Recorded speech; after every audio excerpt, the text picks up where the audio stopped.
In my past life, as the SU family's dual-hair bride, I served both the first branch and the second branch simultaneously. They squeezed out every last drop of blood from my maternal family to help them rise to the top. Yet, in the end, they used the excuse that I was jealous and unkind to massacre my entire family. I've returned to the bridal sedan on my wedding day.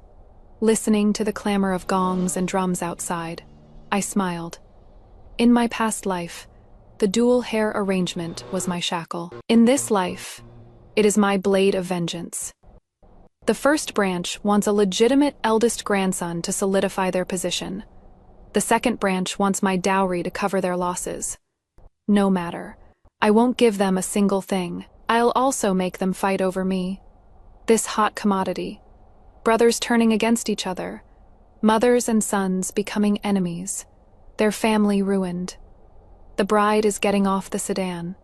The sedan curtain was lifted, revealing two hands with defined knuckles, one on the left, one on the right, each holding one end of a red silk ribbon extended before me. On the left was the eldest young master Su Chung, wearing crimson wedding robes, a smug smile in his eyes.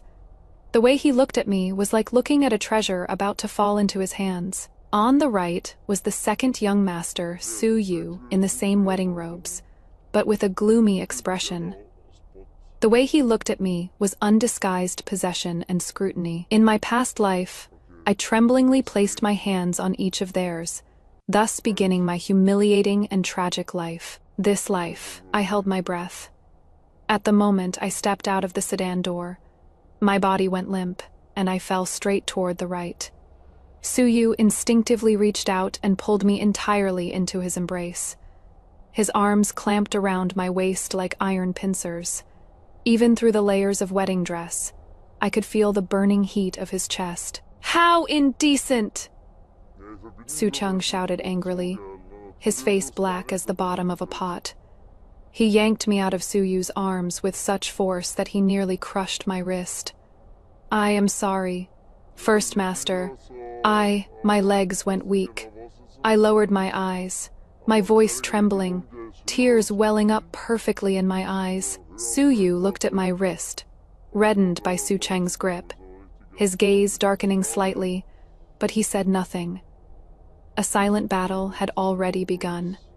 During the wedding ceremony, I followed behind Su Cheng. When he turned to kneel and bow to heaven and earth, my embroidered shoe carelessly stepped on the hem of his robe.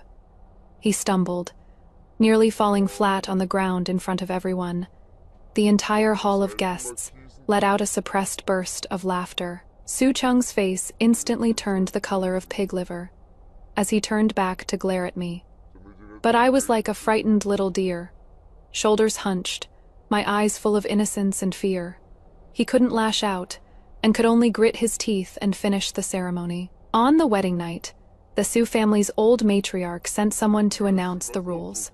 Nights 1, 3, and 5 in the first wife's room, 2, 4, and 6 in the second wife's room. The 1st and 15th of each month would be decided by the old matriarch. Tonight, it was Su Chung. He barged in reeking of alcohol, ripped off my bridal veil, grabbed my chin, his face full of contempt.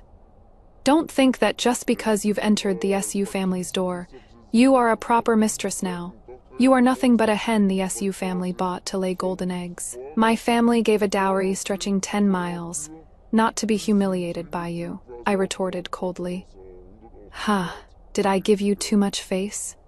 He gripped my chin, forcing me to look up, desire and the urge to conquer intertwined in his eyes. I didn't resist, just tilted my face slightly, letting him clearly see the red marks on my neck.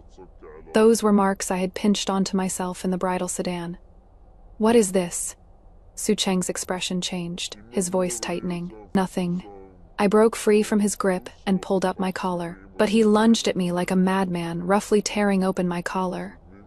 Those suggestive red marks in his eyes were undoubtedly a provocation left by Su Yu. "Su Yu!" Su Cheng roared in fury, eyes bloodshot, and stormed out. Soon, the thunderous sounds of the two brothers arguing and objects shattering came from the neighboring courtyard. How dare you touch her? Big brother. Don't forget, she is also my concubine. I leisurely sat back on the edge of the bed, picked up the wedding wine from the table, and drank it all in one gulp. The wine was bitter, but my heart was cold.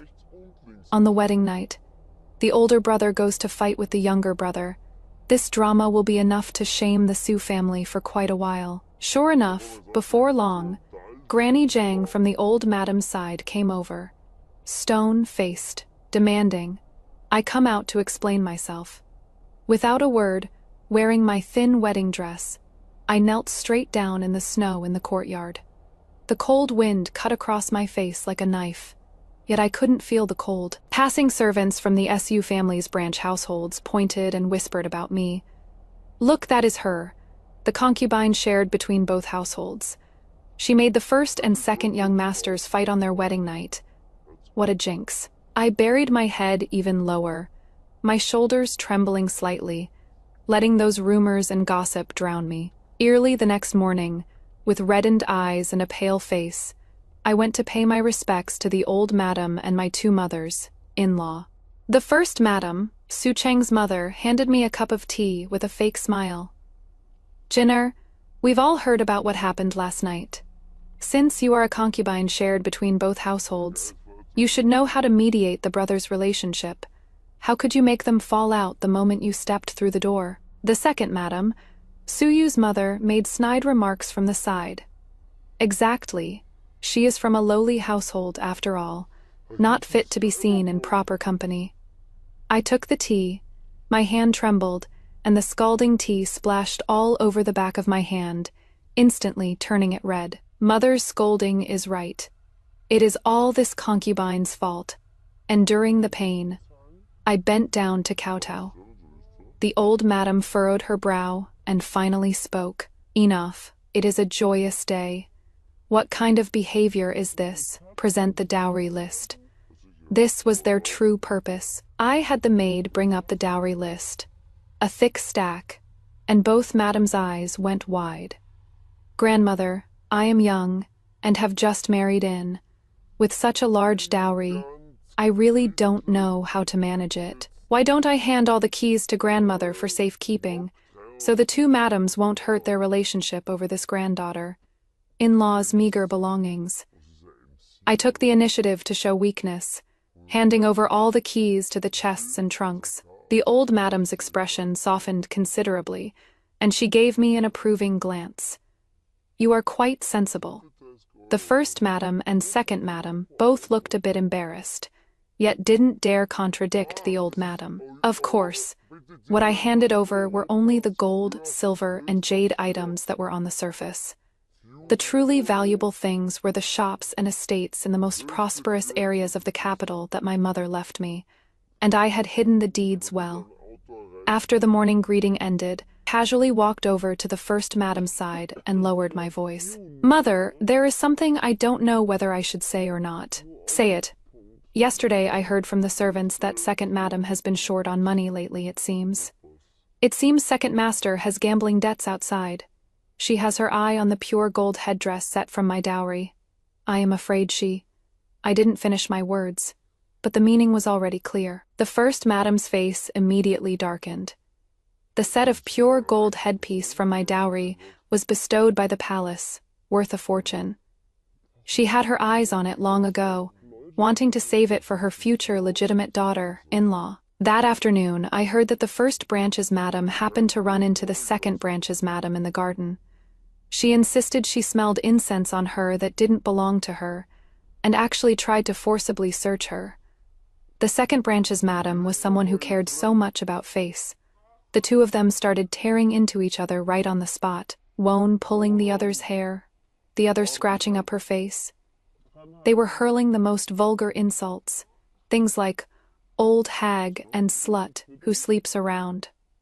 It drew the servants to watch, and the Su family's reputation was thrown on the ground and trampled to bits. In the evening, Su Yu came to my courtyard with a dark expression. Where is the money? Give me 10,000 taels. He got straight to the point. Second master, what are you doing? I pretended to be scared and took a step back. Cut the crap. Your dowry. Give me 10,000 taels to tide things over. My eyes reddened, and I shook my head looking wronged. Second master, I've already handed over all my dowry keys to the old madam, and first aunt just withdrew 50,000 taels from the accounts today, saying it was to grease palms for the first master, to secure him a good future. 50,000 taels. Su-Yu's fists clenched with cracking sounds, the sinister look in his eyes almost becoming tangible. His hatred for Su-Cheng deepened another layer. When dinner was served that night, I virtuously cooked myself. I sent a pot of nourishing soup I personally stewed to each branch of the family. I added a bit of croton powder to the first branch's soup, enough to cause mild diarrhea, and I added some incompatible ingredients to the second branch's soup. As a result, the whole family rushed to the latrine one after another after the meal. The doctor came and only said it was unclean food, but both branches were convinced the other had done it. The old madam was so furious she smashed her cup and ordered a thorough investigation. Yet at this moment I dragged my sickly body to the kitchen to personally brew a calming soup for the old madam. Please calm your anger, old madam. It is all this concubine's fault for failing to take care of everyone. I knelt on the ground, crying like a pear blossom bathed in rain, looking at my pale little face and the back of my hand still swollen from the tea scald. The old madam's anger subsided considerably. It is not your fault. It is the SU family's poor conduct. She sighed and waved for me to get up. From now on, I'll leave the purchasing and meals of the inner residence to you, so they won't stir up any more trouble. I sneered coldly inside, but on the surface showed an overwhelmed and anxious expression. This concubine thanks the old madam for her trust. After obtaining the household authority, my first move was to replace the kitchen purchasing steward with my dowry servant I brought from my maiden home. Su-Cheng was desperate to get promoted, to the point of madness. The position of Vice Minister of Personnel had become vacant. He was sharpening his head trying to squeeze his way up, and needed a large sum of silver to grease the right palms. When he came to me, I acted extremely supportive. Eldest master serving the country is a matter of great honor to our ancestors.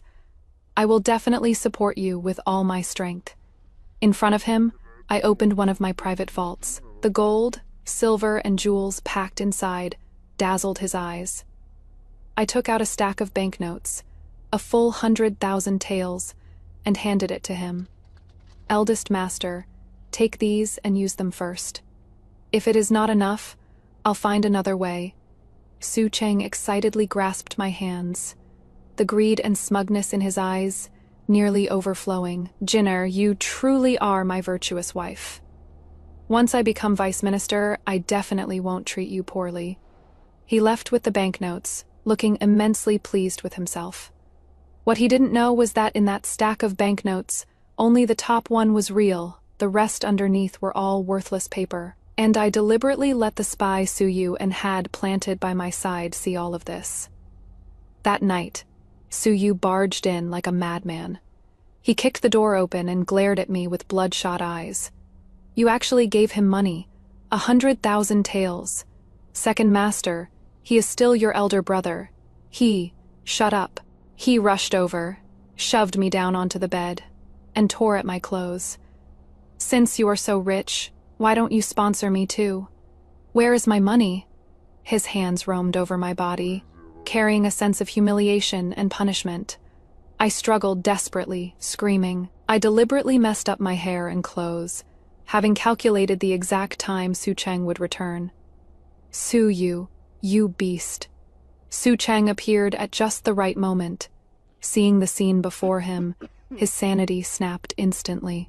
Two men fighting over me, tearing and wrestling together like wild beasts. Vases, tables, and chairs shattered all over the floor. Su-Cheng, don't get cocky. I know everything about your corruption, bribery, and buying official positions. At worst, we'll go down together. Su-Yu was beaten until blood flowed from the corner of his mouth.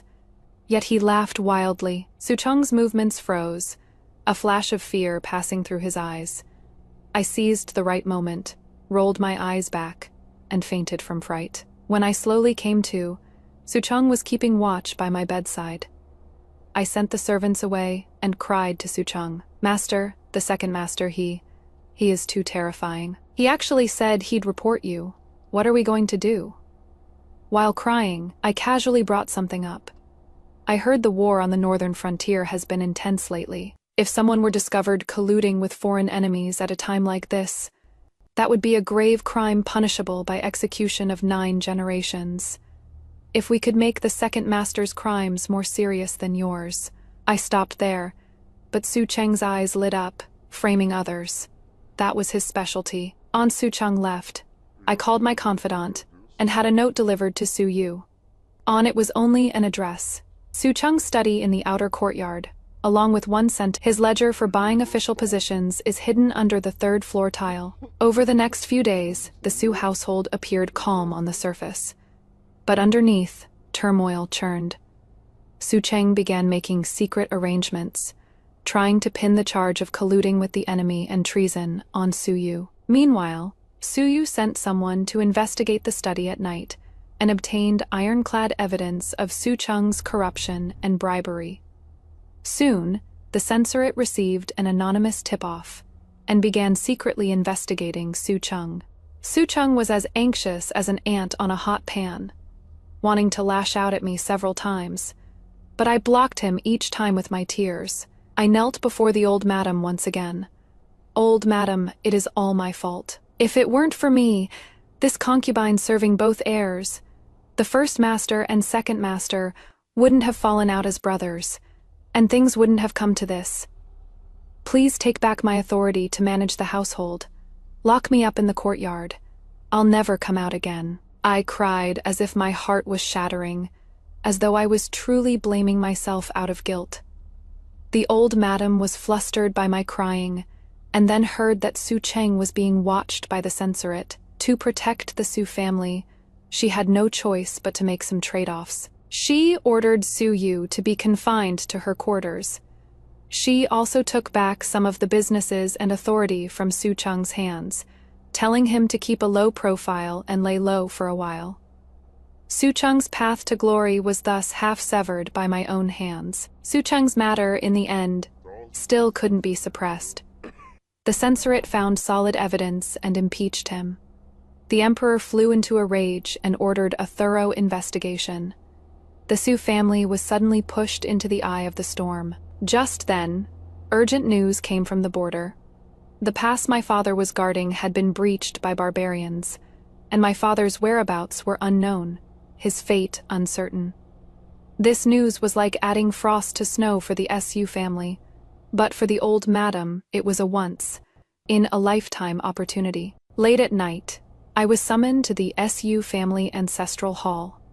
All the masters of the Su family, high and low, gathered together, the atmosphere terrifyingly heavy. The old madam sat in the main seat, that wrinkled face looking especially sinister under the candlelight. The Su family now faces catastrophe. There is only one path we can take. Her voice was hoarse, like sandpaper scraping. That is, to sacrifice kin for the greater good. My heart sank. I had already guessed what she wanted to do. Lu Jin, your father colluded with the enemy and betrayed the nation. The evidence is irrefutable. As long as you sign this confession, severing ties with your maternal family, then our Su family will present your father's evidence of crimes to the emperor, making amends through merit, and preserve the Su family. Her words were exactly the same as in my previous life. In my previous life, I believed her. I signed, but what I got in return was the Su family making it even more convincing. They bribed mountain bandits to slaughter my entire maternal family, including my nephew still in swaddling clothes. And I, in the end, was also finished off by them with a cup of poisoned wine under the pretext of being jealous. Su Cheng and Su Yu stood right behind the old madam. Su Cheng looked at me urgently. Jin, sign it quickly. As long as you sign, our Su family can get through this crisis. I promise I'll treat you well from now on. Su Yu stared at me intently, obsessive madness in his eyes. Sign it, and from now on you'll have no choice but to rely on me. Rely on the Su family. One for power, one for possession. They both chose to sacrifice me and my family, without hesitation. Looking at their ugly faces, I suddenly laughed. I laughed so hard I doubled over. Laughed until tears streamed down my face. The entire ancestral hall echoed with my shrill and manic laughter. Everyone was dumbfounded by my laughter. "You've gone mad," the old madam scolded harshly. I stopped laughing, my icy gaze sweeping over everyone present. Mad, I am indeed mad. I picked up that so-called confession. Under their astonished gazes, bit by bit, I tore it to shreds. Paper scraps fell like snow fluttering down. "You want me to confess? Who are you to deserve that?" I pulled out a document from my sleeve and flung it hard at Su Chung's face. "Look clearly. What is this?" Su Chung picked up the document, and with just one glance, he looked as if struck by lightning, his face turning deathly pale.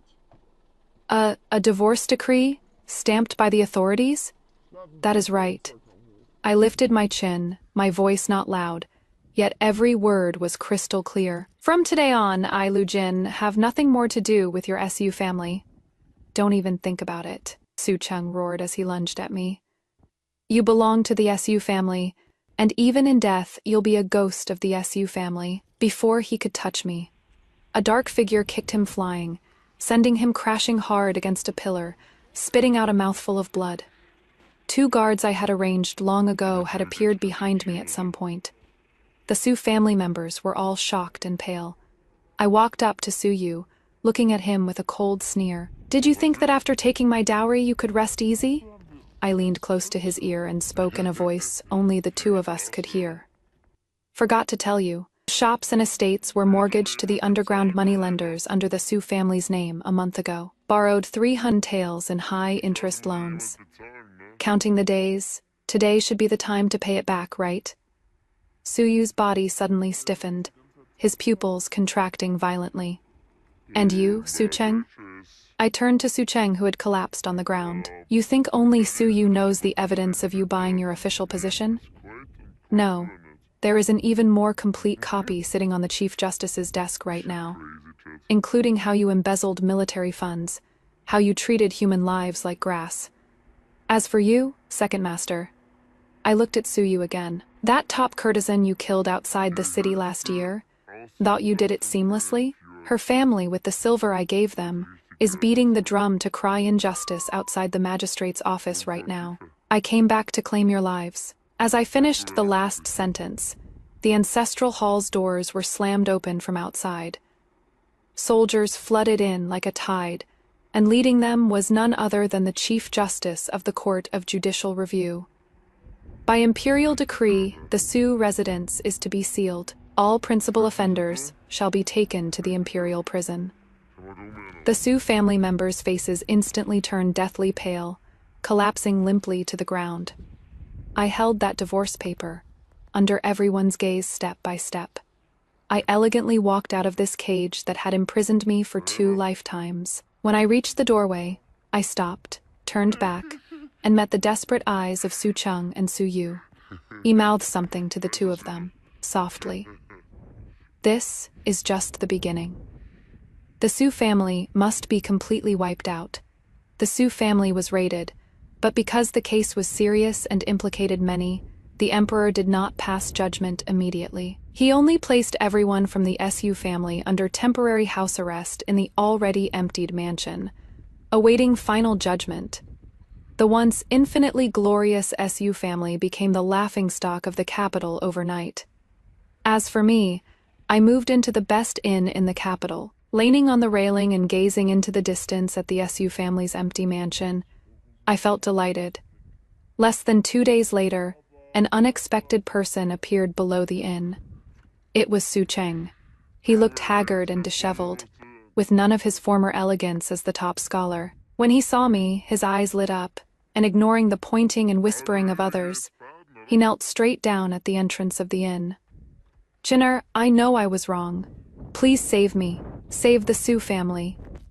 He wept bitterly, his forehead hitting the stone slabs, making dull thuds. "As long as you are willing to help, I'll do anything."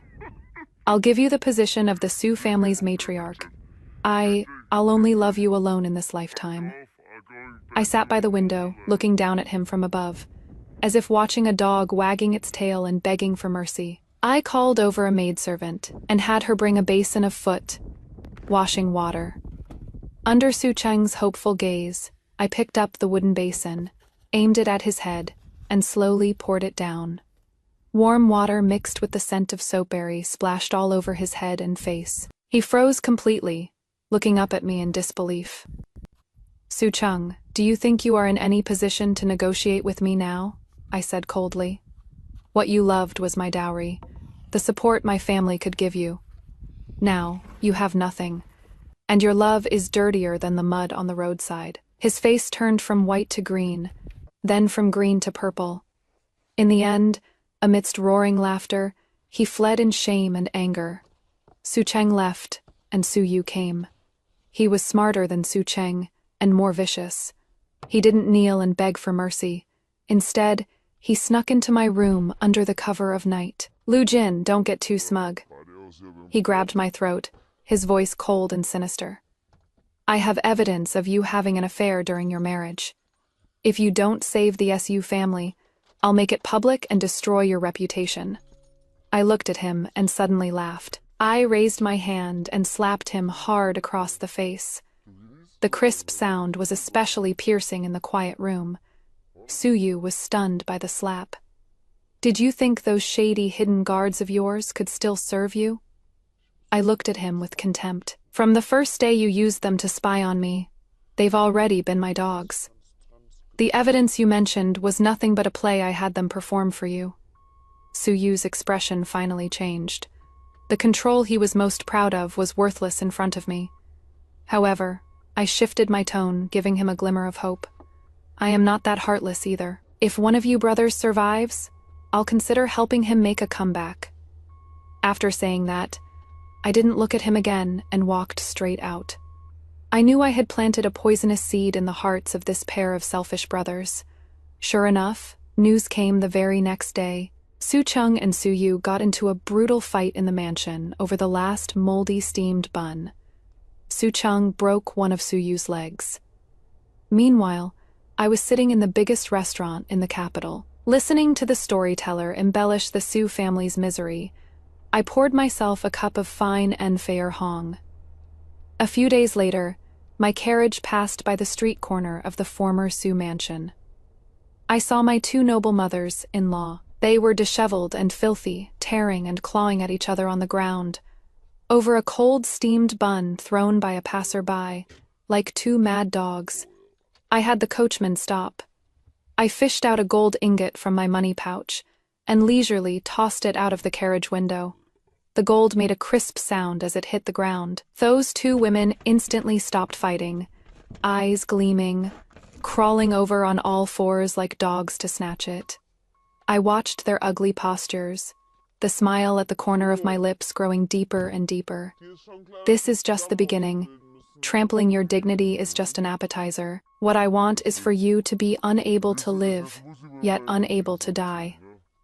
Su Yu wasn't willing to accept this. A man as arrogant and skilled in scheming as him would never sit and wait for death. I had long anticipated that he would try to contact his former subordinates for one last fight.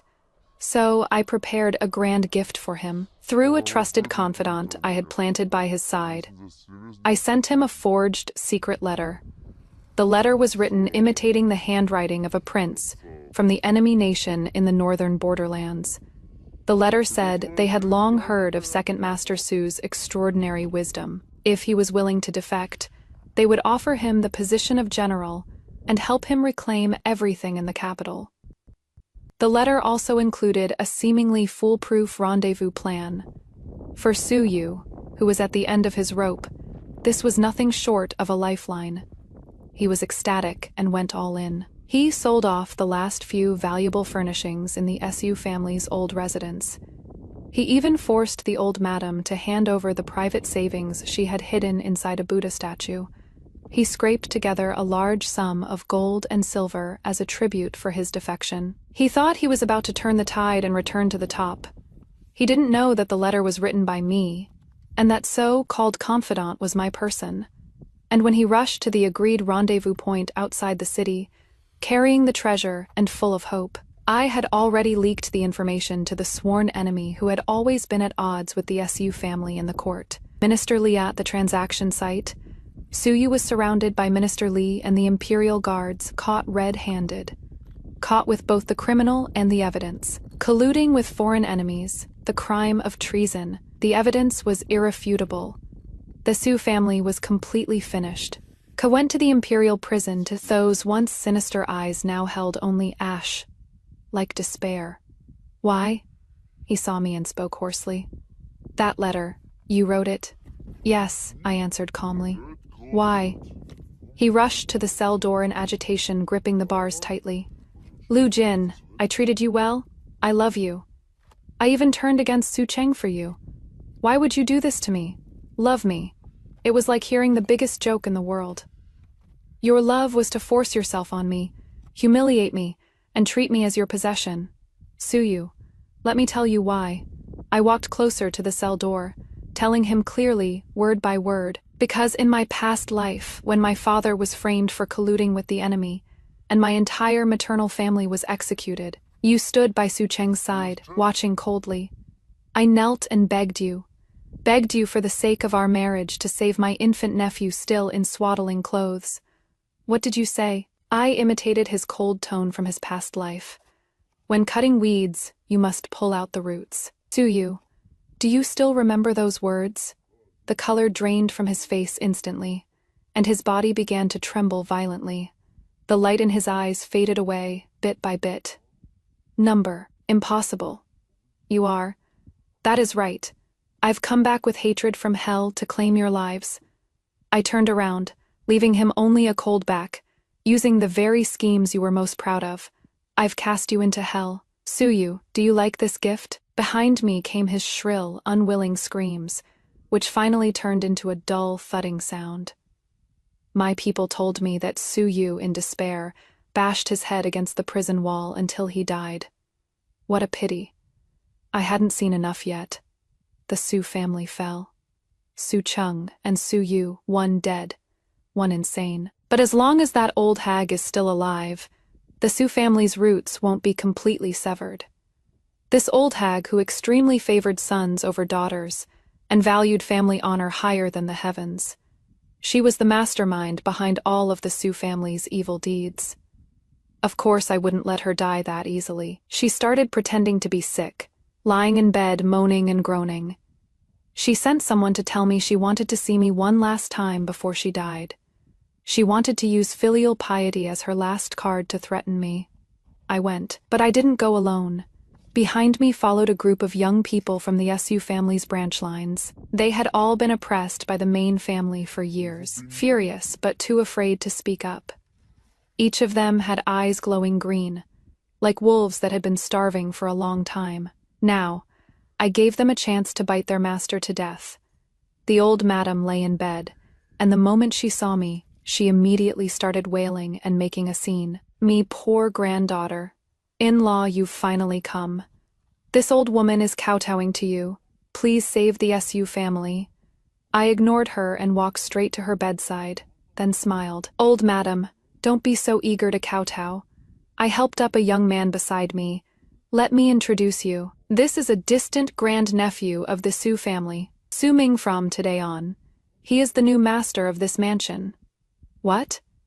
The old madam suddenly sprang up from the bed, not a trace of illness left on her face. I took out 2 pieces of paper from my sleeve and waved them before her eyes. You heard right. This is the deed to the SU family's old residence. It is now my private property. This is the contract I signed with the uncles and brothers from the SU family's branch lines. They pooled their money and bought the mansion from me. You venomous woman. The old madam pointed at me, trembling all over with rage. I ignored her, and instead, right in front of her, fetched the SU family's genealogy from the side. Old madam, what you've valued most your entire life is the SU family's bloodline, isn't it? I picked up a cinnabar brush and right in front of her, flipped to the page with Su Cheng and Su Yu. With 2 heavy strokes, I scratched their names into an utter mess. Then I walked to her bedside, leaned down, and whispered in her ear, "Forgot to tell you a secret. Your most beloved eldest grandson, Su Cheng, was actually born from your daughter-in-law and some opera singer from outside. As for your second grandson, Su Yu, who his father is, I am afraid even his own mother doesn't know. The Su family lineage you are so proud of was a joke from the very beginning. These were all secrets I accidentally overheard in my previous life." Ah! The old madam let out an inhuman shriek. Her eyes rolled back, and she collapsed stiffly. She had a stroke. Her mouth and eyes were crooked. She couldn't speak clearly, and could only lie motionless in bed. "Quick!" I loudly ordered the servants. "Go fetch the best doctor in the entire capital. Use the most expensive medicine. We must keep the old madam alive at all costs. Let her watch with her own eyes how everything she cherishes crumbles to nothing bit by bit." I kept her alive, making her watch day after day as people from the branch families strutted around arrogantly in her mansion, watching them use her beloved antique ornaments as spittoons. I had someone bring back those 2 old ladies who had been sold to the brothel. They were heavily made up, right at the old madam's bedsides, weighing their hips, performing the new skills they'd learned, singing vulgar ditties, and telling dirty jokes about the Su family masters and servants. I had people go to her bedside every day, describing in vivid detail which distant relative of the Su family was begging on the streets today and got their legs broken, which Su family girl would be sold to which filthy place tomorrow. In the end, I stood in the Su family ancestral hall and personally pushed over row after row of ancestral tablets right in front of her. Crash. The tablets shattered all over the floor, just like the Su family's fate falling apart. The old madam watched this scene, her throat making strange gurgling sounds, murky tears flowing from the corners of her eyes. Just then, joyful news came from outside the door. "Great victory! Great victory! General Liu has crushed the barbarians at the northern frontier and will triumphantly return to the capital soon. It is my father. He is not dead." The Su family's last sliver of hope for a turnaround was completely shattered. I looked at the old madam lying on the ground, barely breathing, and revealed a radiant smile. Go on down to the underworld and reunite with your precious grandsons." Su Cheng went mad. In the imperial prison, he would sometimes cry and sometimes laugh, constantly muttering my name. He started writing letters to me, without paper or pen. He bit his finger and wrote on his prison clothes. Letter after letter, written in blood, was delivered to me by the prison guards, each filled with belated expressions of love and regret. "Jeaner, I was wrong. If I could do it all over again, I would love you properly. Love only you, Jeaner. I miss you so much. Will you come see me again, please?" How laughable.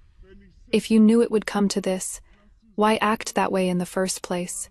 The day before he was to be executed, I still went to see him. He saw me through the crack in the prison door and rushed toward me frantically, as if grasping at a lifeline. "Jinner, you came! You are finally willing to see me!"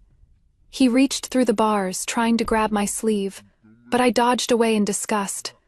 "What are you crying for?" I looked at his face covered in blood and tear stains, and asked indifferently, "I regret it, Jinner. I truly regret it." He sobbed uncontrollably. "I shouldn't have craved power, shouldn't have let you suffer. I shouldn't have. You shouldn't have." I interrupted him with a cold laugh. "Su Cheng, you never loved me. What you loved was my lavish dowry, my father, the general's power, and the bright future I could bring you. That is not true. I love you. I love you," he roared hoarsely. "Is that so?" I took out a small bronze mirror from my sleeve, aiming it at the neighboring cell. "Then take a look at how I, your most beloved, treated your brother." The mirror clearly reflected the scene in the neighboring cell. Su Yu's corpse had not yet been dragged away, lying stiffly in the corner, covered in wounds. A gruesome death. And the one behind all of this was none other than me. You, You. Su Cheng looked at the scene in the mirror, then looked at me. His gaze shifted from adoration to fear, and finally to utter collapse. You killed him. It was you. That is right. I put away the mirror, speaking nonchalantly. He tried to lay his hands on what is mine, so he deserved to die. Same goes for you. Number. You vicious woman, devil. As if he finally saw my true face, he began frantically slamming his head against the bars, making dull thud-thud sounds. There is one more thing I need to tell you. My voice was like ice, tempered steel. My father has returned triumphant from a great victory, and His Majesty is overjoyed. Not only has my father's official position been restored, but all the military achievements and territories your Su family stole have been transferred to my father's name. From now on, there won't be a single word about the Su family in the history books. All the glory you once had will become the merits of my Lu family. The Su family will leave no trace in history. EPFFT. Su Cheng spat out a mouthful of blood. His whole body crumpled to the ground, eyes unfocused, completely reduced to a broken man. His lips trembled, as if begging me to give him a quick death. I turned around and left without looking back. You want a quick death. That is too easy for you. I instructed the jailer behind me. From now on, cut off his food. Only give him a bowl of slop each day to keep him barely alive. Make sure he walks to the execution platform fully conscious. I want you to watch with your own eyes as everything you have is taken away by me. I want you to face the final judgment in endless regret and mental torment. On the day of execution, the sky was overcast. The people of the entire capital flooded the streets, surrounding the road to the execution ground, so tightly not a drop of water could pass through. I booked the tallest tavern across from the execution ground. I changed into the most vibrant red dress and sat by the window. Holding a cup of warmed wine in my hands, I waited quietly, bring in the prisoner. As the supervising executioner gave the order, the main criminals of the SU family were pushed onto the execution platform. The old madam, Su Cheng, and those two madams. Each of them had disheveled hair, haggard appearances, and reeked of foul stench. They saw me on the high tower. The striking red I wore formed a sharp contrast with their lifeless ashen pallor. Lu Jin, you vicious woman, you'll die a horrible death. The old madam used the last of her strength, pointing at me and cursing shrilly.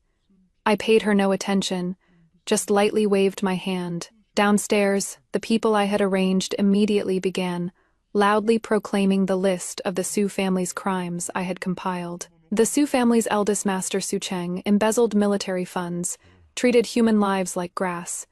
The Su family's second master Su Yu colluded with the enemy and betrayed the nation. Death is too good for him. The Su family's old madam, for her own selfish desires, attempted to frame others and slaughter an entire household. One by one, item by item, too numerous to record. The watching commoners were enraged, picking up stones and rotten vegetable leaves from the ground and hurling them at them. Stone these beasts to death. A disgrace to scholars, a disgrace to humanity. Amidst the sky full of curses and stones, Su Cheng stared at me blankly. His gaze was extremely complex. There was towering hatred bone, deep regret, and a trace of morbid obsession before death. I raised my wine cup and toasted him from afar. Then, under the astonished gaze of the supervising official, I coldly uttered 2 words, execute. The executioner received the order, and with a swift motion, the blade fell. Heads rolled to the ground one after another, blood gushing forth, dyeing the entire street red. That color looked just like the blood that flowed when my entire family was slaughtered in my previous life. I closed my eyes, and 2 streams of tears silently slid down. Father, mother, brother, sister, in-law, Jin, has avenged you. This cup of wine I offer to your spirits in heaven, and to myself from my past life, who died miserably amid the laughter of my enemies. From now on, no one can bully me or humiliate me. I, Lu Jin, am reborn. The downfall of the SU family did not end with the heads hitting the ground. I compiled all evidence of their crimes into a book. Tens of thousands of copies were printed and widely circulated throughout the capital and the entire country. I wanted the SU family's name to be forever equated with treachery and shamelessness, infamous for all eternity. The common folk who had once been oppressed by the SU family spontaneously dug up the SU family's ancestral graves. They dragged out the remains to whip the corpses, then ground the bones to dust and scattered the ashes. I reclaimed all the land and property that had been seized by the SU family, except for the portion set aside for my father's retirement. I donated everything else to orphans and widows displaced by the war. In the imperial court, the forces that had once clung to the Sioux family scattered like monkeys when the tree falls. To save themselves, they turned on each other. It also implicated a large number of corrupt officials, completely cleansing the court's atmosphere. And I, Lu Jin, this vicious woman who personally destroyed a century-old noble family. Not only did I not receive any criticism, but my reputation soared instead. Some said I was ruthless and cruel. Others said I rid the people of a scourge. Even more people called me a heroine among women. Those noble ladies who once mocked and humiliated me at banquets. Now when they see me, they all take detours to avoid me, trembling with fear. Father returned to the capital in triumph, and the emperor personally went out of the city to greet him, promoting him and granting him the title of Duke Huguo. I was gloriously welcomed by father into the general's mansion, no longer the SU family's dual succession bride, but the only legitimate daughter of the Duke Huguo's mansion. The first thing I did after returning home was to personally burn that already effective divorce agreement in front of father. From then on, I am just Lu Jin, just father's daughter. I am no longer anyone's wife. At night, I had a very, very long dream. In the dream, I saw my parents and brother and sister-in-law from my previous life standing in warm sunlight, smiling at me. They didn't speak, but I knew they were happy for me. This sleep was the most peaceful I've had in both my lifetimes. The boulder that had weighed on my heart for so many years was finally completely removed. The flames of vengeance had been extinguished, leaving behind the peace and tranquility of surviving a calamity. After the revenge, my days fell into emptiness for a while. When hatred was no longer the only thing keeping me alive, I actually felt somewhat lost. The matchmakers in the capital were about to wear down the threshold of my general's mansion. Princes and nobles, young generals, newly appointed top scholars, countless young talents from prestigious families, all wanted to marry me, the legitimate daughter of the Duke Protector, who held immense wealth and overwhelming power. What they valued was my schemes, my family fortune, my father's power, everything except me as a person. I rejected them all, and spread the word. In this life, I will not enter a noble house, nor become someone's wife. I didn't want to tie my fate to any man ever again. Later, I met someone. It was that young general who had tried to rush onto the execution ground to save me in my previous life, Shaoli in this life. He no longer carried the regrets of the previous one. He would only give me a gentle smile when he saw me at court. He never mentioned marriage proposals, nor did he ever disturb my life. He only silently offered help when I needed it. I understood his feelings, but I couldn't give him a response. I began using the capital I took back from the SU family to build my own business empire. I opened the largest silk shop in the capital, the most elegant tea house, and the most profitable winery. I no longer relied on anyone. I became my own pillar of support. Occasionally on the street, I would see men who bore some resemblance to Su Cheng. My heart felt no ripples at all, as if I were looking at a stranger. I would also visit the ruins of the Su family estate. It was already overgrown with weeds, and had become a paradise for stray cats. I rescued many women who, like me in my past life, had suffered endless torment at their husband's family. I provided them shelter, taught them a useful skill, and enabled them to survive on their own. Watching the smiles of rebirth on their faces, I seemed to have found my own new purpose. I finally understood that revenge wasn't about letting myself drown in the pain of the past, but about breaking free from the shackles, letting go of hatred, and then living a better life. In this life, I never became anyone's wife, yet I lived more brilliantly than anyone else. A few years later, I became a true legend in the capital. My business empire spanned the entire nation, my wealth rivaling that of a country. The women's shelter I established protected countless women who had nowhere else to turn.